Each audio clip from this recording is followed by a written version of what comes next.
All right, let's talk about that one rule in math we were all told to just accept. You can't divide by zero.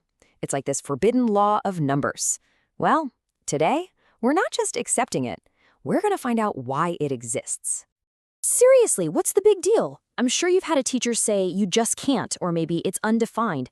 But why? Why can't this whole system of math, with all its power, handle this one simple thing? Well, it turns out the answer is actually pretty cool, and to get there, we have to go right back to the beginning. So, to understand why zero is such a troublemaker, we first need to get a really good grip on division itself. Let's ask a super basic question. What are we even doing when we divide? At its heart, division is just a question. That's it. When you look at a division problem, you're just asking, hey, how many times can this second number fit inside the first one? Take a super simple one, 6 divided by 2. All we're asking is, how many 2's can we pack into a 6? Easy, right? 1, 2, 3 of them. The answer is 3. It's simple, it's intuitive, and it just works. Okay, so let's use that exact same thinking on our forbidden problem, 6 divided by 0. The question becomes, how many zeros can you fit into a 6? And right away, you can feel the logic just break. You can add 0 and another one forever, and you will never, ever reach 6. The question itself is total nonsense. Hold on, this is where a lot of people jump in and say, wait a minute, if you can keep adding zeros an infinite number of times, doesn't that just mean the answer is infinity? It's a great thought, but it actually runs into a really big problem. So let's take that idea seriously for a second. Let's test it out. In math, you can't just have a rule that works sometimes. It has to be consistent. So if we say dividing by 0 equals infinity, the reverse has to be true too. See, every division has a flip side, multiplication.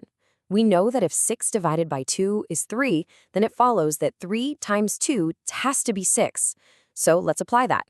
If we assume that 6 divided by 0 is infinity, then for the math to hold up, infinity times 0 absolutely must give us 6.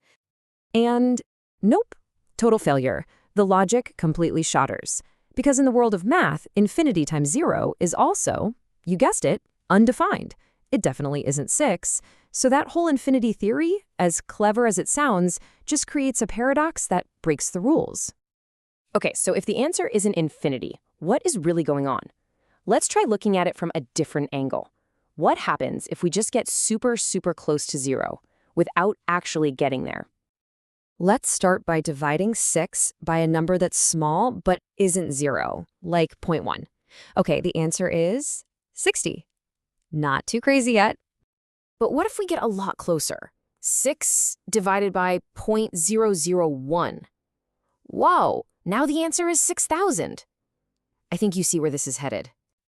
Let's get ridiculously close. 6 divided by 0.00001. All of a sudden, the answer is a massive 600,000. The closer we get to dividing by 0, the more insane the answer gets. And that right there is the key. As the number we're dividing by approaches 0, the result approaches infinity. But approaching is the most important word there. It's like walking towards a wall. You can get infinitely close to it, but you never actually go through it. Getting closer and closer is not the same as arriving. So all this brings us to the final official verdict from the world of mathematics. And it's not a mystery, it's not a mistake, it's a very deliberate and necessary decision. Look, division by 0 isn't given a number, not 0, not infinity, because any answer we could possibly try to give it would create a contradiction that would make the rest of math fall apart. So to keep the whole system logical and working, we have to call it what it is: undefined. So maybe think of it this way. That undefined label isn't math giving up. It's math putting up a guardrail. It's protecting us and its own logic from answers that are complete and utter nonsense. So the next time you bump into that forbidden rule, you'll know it's not just some random thing your teacher made you memorize. It's a firewall. It's a firewall protecting math from pure chaos. And it kind of makes you wonder, what other simple rules are out there that are quietly holding our entire logical universe together?